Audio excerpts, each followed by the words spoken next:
2시간 전에 마감한 트레이더가 생생하게 전하는 글로벌 마켓 리뷰 델타원입니다.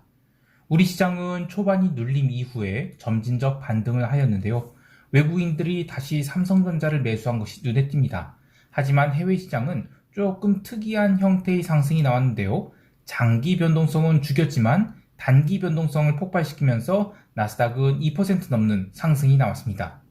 나스닥이 이번 상승으로 4월 한 달 내내 누르고 지지고 했던 것을 한 번에 만회하였는데 이쯤 되면 숏이 손절이 안 나올 수 없죠. 하지만 델타원 저는 이번 상승을 롱으로 보지 않고 있습니다. 오히려 하나의 신호만 더 나와주면 숏에 대한 확신이 더 커질 것 같은데 그게 어떤 신호인지, 그리고 오늘 시장이 오른 이유는 무엇이며 대응 전략은 무엇인지 등을 이야기해 보겠습니다. 먼저 아시아 세션 갑니다. 어제 멤버십을 대상으로 스크립트를 업로드한 것을 보면 이 콜 클래스의 옵션 변동성이 스모크 상태, 즉 과도하게 변동성 매도가 나온 상태인지라 혹시라도 지수가 상승 전환하게 되면 의외의 폭등이 나올 수 있다는 이야기를 했는데, 개장 초 약 15분 동안 322.05포인트까지 눌렸죠. 그러면서 외가격 풋옵션들이 일시적으로 튀었습니다. 그러나 이번 들어서 워낙에 옵션 평균 단가가 눌렸기 때문에 지수가 고점 대비 15포인트나 밀렸음에도 불구하고 풋옵션이 환매는 등내 가격을 제외하고는 얼마 나오지 않았어요. 그러한 눌림이 있은 후부터 외국인들은 현물 매수를 꾸준히 하면서 오전장에 시장을 보합권까지 당겨놨고 마감 무렵에는 현물을 거의 3,000원까지 매수하면서 추가 상승을 만들어냈습니다. 그러나 오늘의 시장 상승을 이 파생시장 관점에서 살펴본다면 이번 6월물 선물이 근월물이 된 이후로 가장 낮은 레벨까지 미결제 약정이 감소를 해서 사실상 2분기 시작과 함께 있었던 추가 상승의 기대감이 모두 사라진 것이라고 볼 수 있겠습니다. 근데 그런 것에 비해서 콜옵션은 지나치게 눌려 있었어요. 그래서 잔존 기간이 지금 2주 정도밖에 안 남았는데 지수를 혹시라도 당겨 올리게 되면 장중에 한해서는 얼마든지 따블이 날 수 있는 상황이었죠. 그래서 콜옵션 325 같은 경우에는 오전 장중 눌림 자리부터 이 종가 무렵까지에는 거진 따블이 나기도 해요. 근데 이런 상황에서 방금 마감한 해외 시장의 상승분을 고려하면 선물이 327에서 328 이 정도까지 갈 것 같은데 여기만 가더라도 콜옵션은 폭발하게 됩니다. 그래서 옵션 가격이 말라 비틀어질 때는 함부로 매도를 해서는 안 됩니다. 특히 당월은요.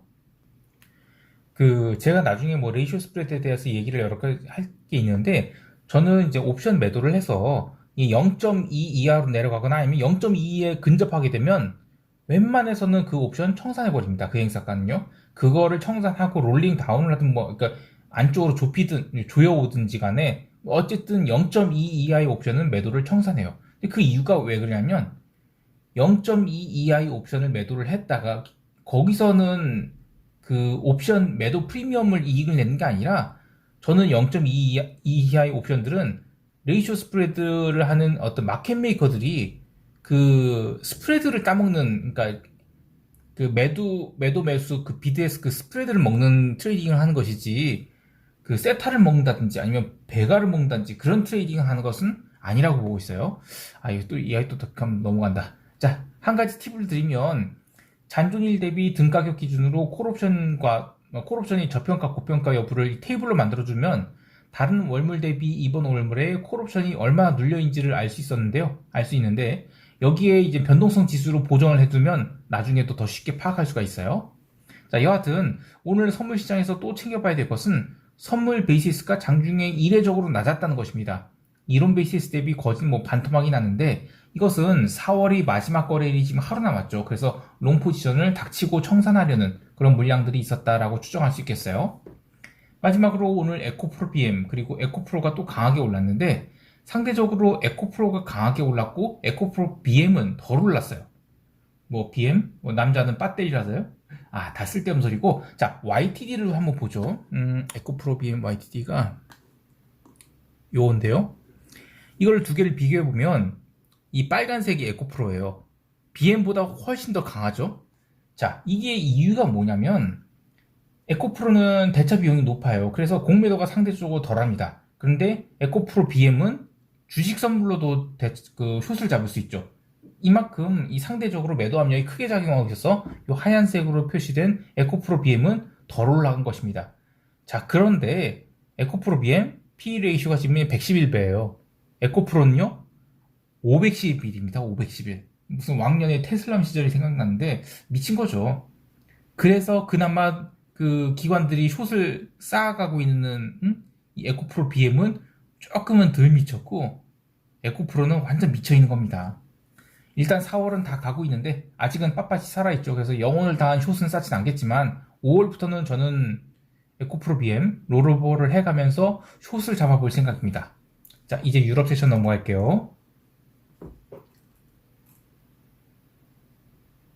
유럽 증시는 오늘도 올랐습니다. 초반에는 눌림이 있었지만 이내 변동성 매도가 쏟아지면서 지수를 끌어올리기 시작했고요. 오히려 미국 증시 개장 후에는 유럽이 상대적으로 약세를 보이기도 했습니다. 여하튼 변동성 매도가 끝까지 들어오면서 지수는 드디어 닥스 선물 기준 16,000포인트를 회복해서 마감했는데요.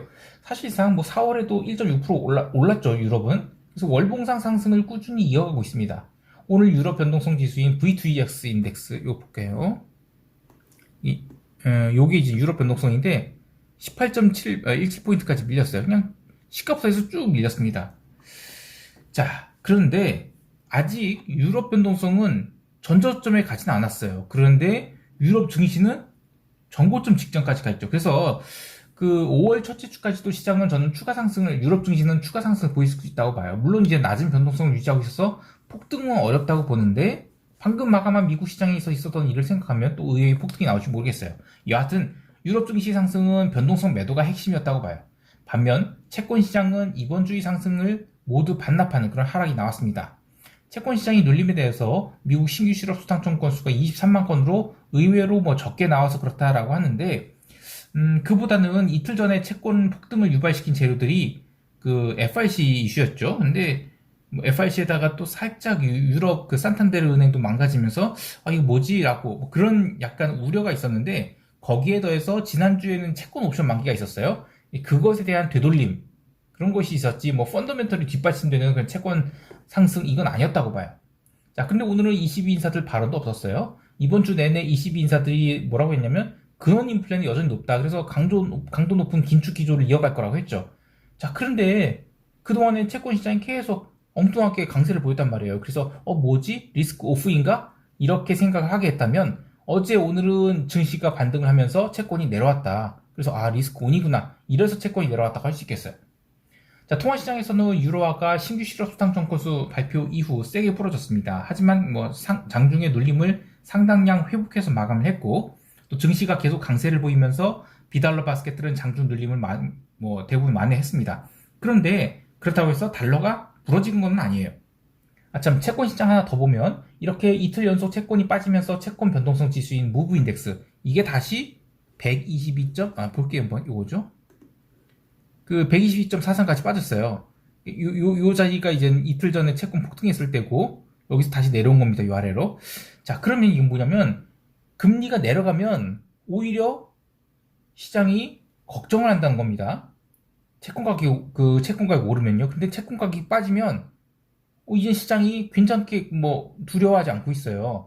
그래서 저는 금리 상승이 어느 특정 지점을 돌파하는 그런 게 좀 심각한 금리 상승이 나오기 전에는 저는 채권 시장이 계속 박스를 칠 건데 박스 치는 동안에는 시장이 별다른 방향성을 보이지 않을 것이다. 이렇게 보고 있어요.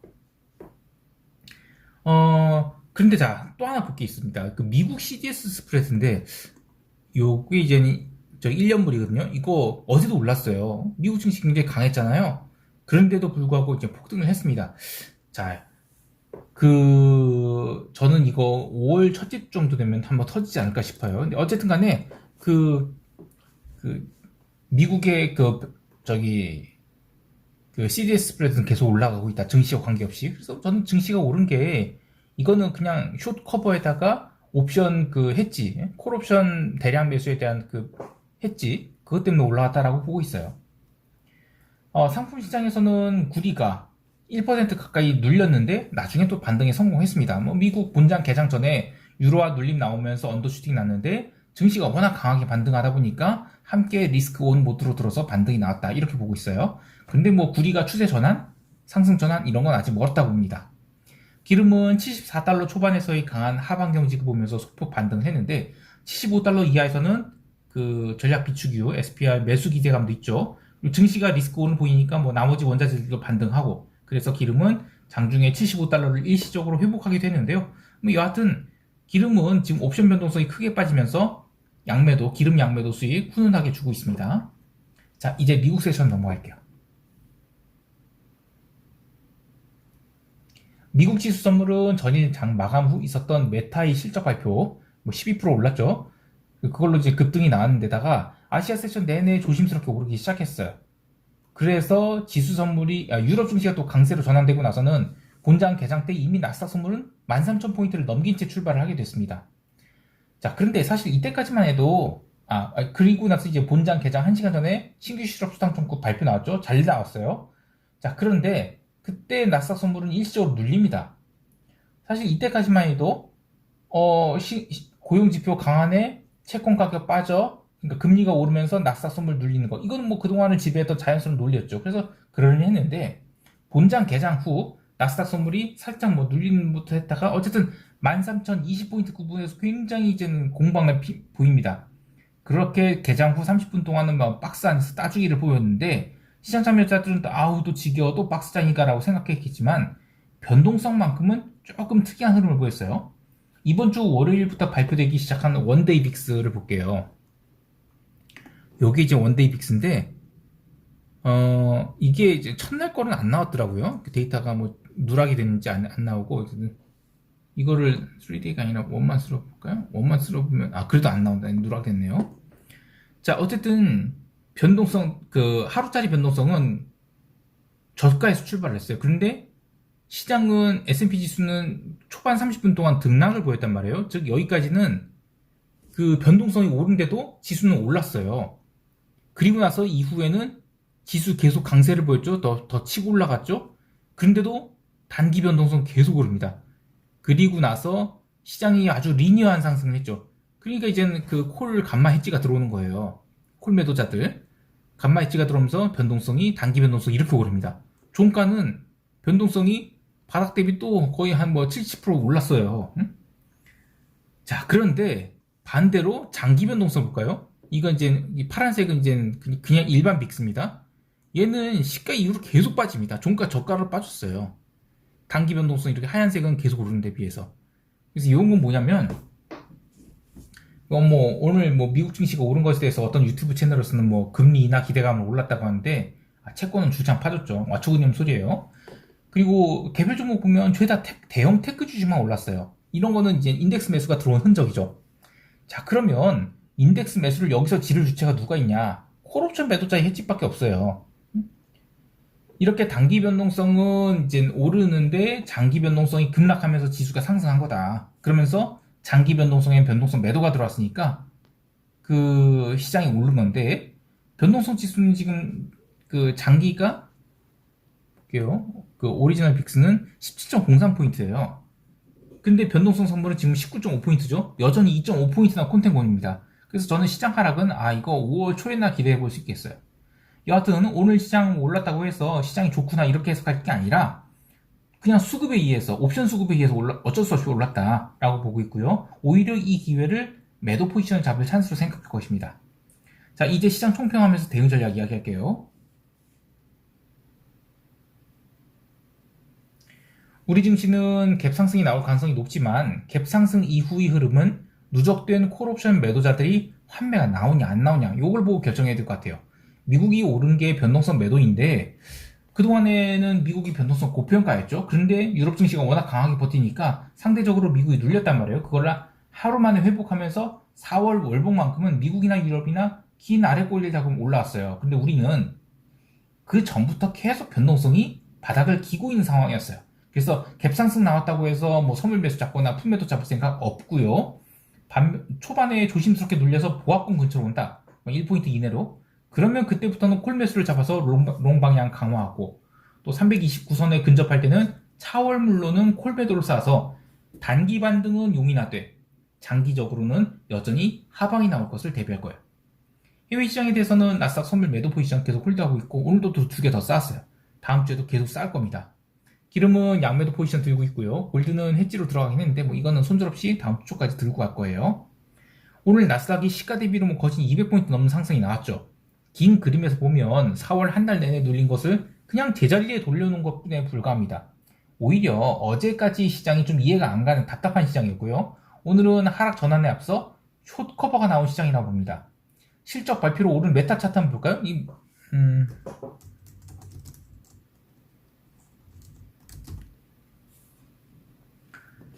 자, 여기서 갭상승이 나오는데 여기서 주식을 산 애들이 누가 있겠어요? 여기서는 주식 살 애들이 메타를 그동안 숏친 애들 아니면 인덱스 숏친 애들 이런 애들이 손절매하는 거 외에는 신규로 매수할 사람이 없습니다. 뭐 누구는 뭐 실적 발표하고 나서 시장이 더 간다라고 하는데 그거는 강세장일 때 그런 거예요. 지금은 아직은 저는 약세장이라고 보거든요. 자, 그래서 하나 더 볼까요? 메타 말고 마이크로소프트도 보죠.